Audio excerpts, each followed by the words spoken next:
Hey guys, so for today's mini vlog, panibagong araw, panibagong ganap na naman ang nangyari sa buong maghapon. Just keep on watching!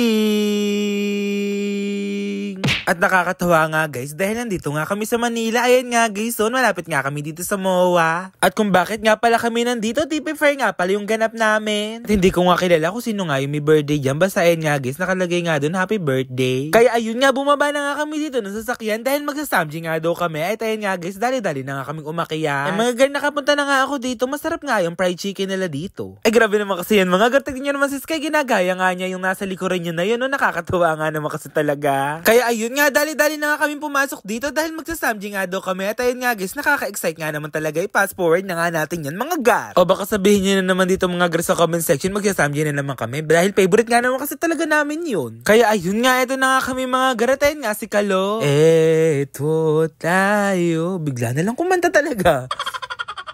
Password nga, dumating na nga din dito yung mga side dishes. Kaso nga lang guys, wala nga chapche. At sayang nga mga guard, dahil hindi nga ako kumakain ng kimchi, saka nga yung mga nilagay na side dishes. At dumating na nga din dito yung sabaw. At ayan nga guys, si Kalu nga pala yung magluluto niya, no? Napakasipag naman talaga nun. At ayan nga din si Iban, no? Oops! Ala pala si Iban dyan. Pagpasensyahan nyo na nga pala ako. Si Iban nga pala yung may hawak lang na yan. Oh, ayun pala si Iban. Niloloko-loko ko lang kayo. Ayan nga guys, magluluto na nga kami dito.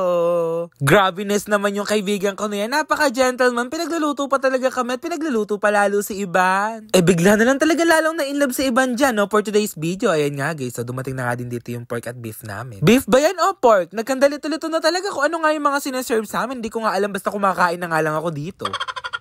At syempre sabi ko nga ako nga magluluto, para nga nagluluto nga ako dito sa vlog. Hindi yung kain na nga lang ako dito ng kain. Kaya ayun nga, i-comment down below nyo na nga din kung craves nyo nga yung Samgyup style ngayon. Ano pang inaantay nyo? Pumunta na kayo sa Samjihan. Alam ko nga mga girl, cravings nyo nga din talaga yung mga Samgyup style ngayon dahil sobrang sarap nga naman kasi talaga. Ayun nga, i-comment down below nyo na nga din dito yung mga picture nyo na nag-samji kayo dahil nakaka-craving satisfied naman talaga kapag samji. E pagpasensya nyo na nga ako mga girl dahil hindi ko nga nakain yung mga gulay na yan. Yung nakain ko nga lang yung parang fishball nga pala na bilog. Kaya ayun nga, ayan nga yung mga kasama ko, sila Kuya Kenneth nga pala, sila Kelsey, sila Nicolo nga pala yan. At buti na lang mga gar, hindi nga mausok dito, kaya ayun nga guys, for the luto-luto na lang ang person. At mga gar, kayo rin ba? O ako lang yung mahilig nga dito sa cheese, kaso nga lang wala nga cheese dito. Pero meron naman masarap na sausawan dito, di ko nga lang na video. At eto na nga yung sinasabi kong fried chicken nila na masarap. Mapapahulala ka na lang talaga sa sarap. Napaka-grabeness naman.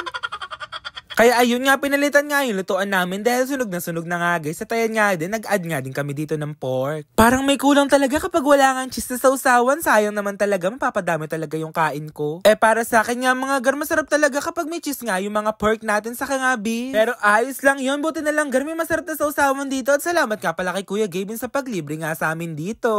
At ayan nga pala mga gar, dito nga pala yan. Dito nga din pala kami ulit kumain. At ayan nga guys, napakabilis na nga ng serving. At ayun nga yung sausawan na yun, masarap nga pala yun. Sana nga nag-enjoy kayo. Yun lang guys. Thank you for watching!